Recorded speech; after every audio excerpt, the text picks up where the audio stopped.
why you were arrested? No. Well, obviously we was arrested by the Northern Alliance because we was in Afghanistan and we was in Afghani. That was the first reason. Then, from what I've heard, is they sold the foreigners in Afghanistan to the Americans for $35,000 each. In 2001, my friend went to Pakistan to get married. I went along with him, after him, to become the best man. We had time to tour the country, so we decided we wanted to go to Afghanistan. We got to Afghanistan when the Taliban was in power. We were there for maybe 2-3 months. We got stuck because of the bombing, and the Northern Alliance had taken over. Once the Northern Alliance had took over the country, they arrested us because we were foreigners. When we was in Kunduz in the north of Afghanistan, we was with the Taliban government. So when we had to leave, there was a Taliban training camp there, which we went. This is not something that's new. It's old. We've always have said this, that we was with the Taliban government.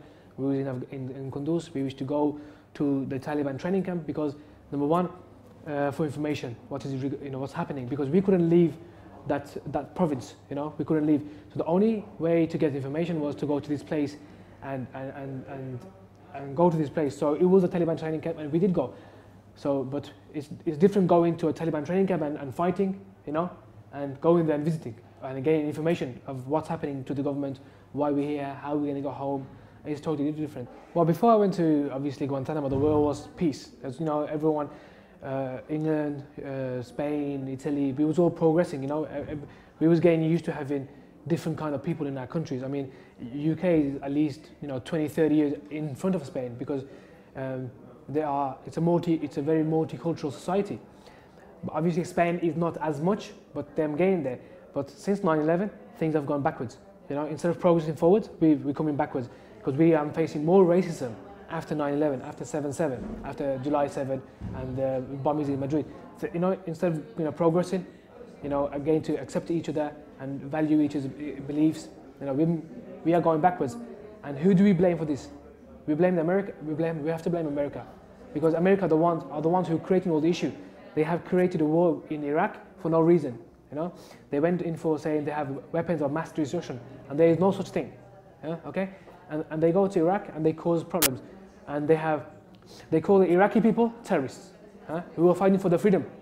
They don't want occupation by the Americans. Okay, it's simple. If Spain went to America and tried to tell them how to live their life, they would fight. You cannot call them terrorists or insurgents in their own country. You can't do that, right? But Americans, they call everybody who is against them or their way of thinking, ideology, terrorist. Simple as that. But if you go to the eastern side of the world, you go to Pakistan, Iraq, Afghanistan, Saudi Arabia, they'll all say America is a terrorist. So it depends where you're from. The West will say they are terrorists, and they will say they are terrorists. So in my opinion, I think the world is not progressing. It's going backwards, and I blame America for that. So one day it might be your brother. They might say he's a terrorist, and they say he's from ETA, from the Basque people, and take him and put him in prison because they don't like him. Or it can happen. People think, oh, we live in the West and it might not happen, but it happened to me. Okay, and I was born and bred in the UK.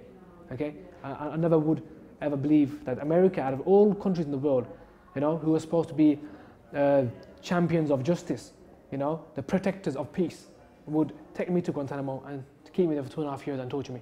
I would never have imagined. If you ask anybody before 9/11, would America ever do this? They would say, no, it's impossible.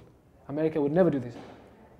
So now we see, no matter how much the country says is democratic, they can do that. Well, we hope so. We hope that if he comes in power, he's got a good chance of coming in power. And if he closes Guantánamo, then it's very good. But I hope that he is not using Guantánamo as a tool to win the votes, as a bait. Guantánamo is a bait, and everybody hates. The majority of American the people, they are against Guantánamo, against Iraq. So maybe he's using this as a tool. We don't know, but I hope he's not.